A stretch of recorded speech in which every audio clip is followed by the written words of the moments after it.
Jenderal Dudung Abdurrahman tak ikut mendampingi Panglima TNI Jenderal Andika Perkasa saat rapat bersama Menhan Prabowo Subianto dengan Badan Pemeriksa Keuangan (BPK). Dudung diketahui sedang berada di Belanda dalam rangka kunjungan kerja.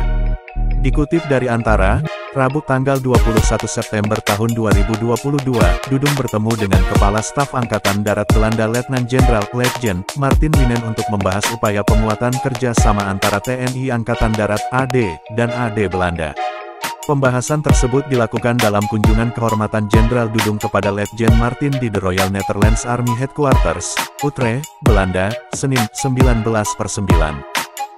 Saat berbincang dengan Martin, Dudung memandang penguatan kerjasama antara TNI AD dan AD Belanda dapat dilakukan melalui sejumlah interaksi yang melibatkan kedua belah pihak, seperti pendidikan dan latihan bersama.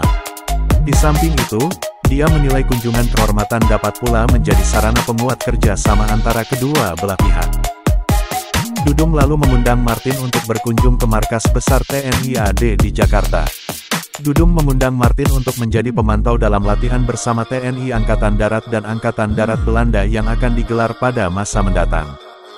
Dalam kesempatan yang sama, Martin menyampaikan ucapan terima kasih atas kunjungan kehormatan yang dilakukan Dudung.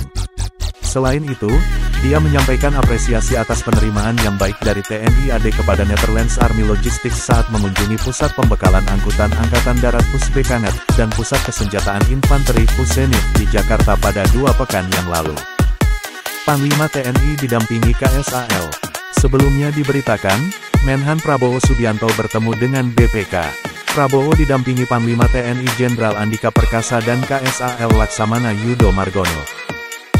Dalam kesempatan itu, Prabowo meminta masukan kepada BPK terkait kinerja pemerintah dan TNI di bidang pertahanan yang dapat dilihat dari berbagai aspek.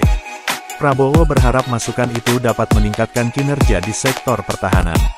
Saya berharap Kemhan dan TNI akan mendapat masukan-masukan yang berharga dan solusi terkait peningkatan kinerja industri pertahanan, peningkatan dalam pemeliharaan dan perawatan pesawat terbang serta industri amunisi, ujar Prabowo saat membuka entry meeting taklimat awal pemeriksaan dengan tujuan tertentu PDTT BPK RI di lingkungan Kementerian Pertahanan seperti dikutip dari keterangan tertulis di situs Kemhan, Rabu, tanggal 21 September tahun 2022.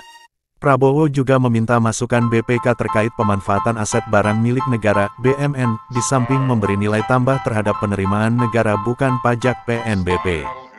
Kepada tim pemeriksa BPK RI, kami ucapkan selamat bertugas. Saya berharap agar selalu memberi arahan, asistensi, dan bimbingannya sehingga ke depan Kemhan dan TNI akan semakin baik, ungkap Menhan Prabowo. Entry meeting pemeriksaan BPK RI ini juga turut dihadiri oleh Panglima TNI Jenderal TNI Andika Perkasa, Kepala Staf TNI Laksamana TNI Yudo Margono, Wakasat Letjen TNI Agus Subianto, Irjen dari ketiga angkatan, serta jajaran Kemhan dan BPK.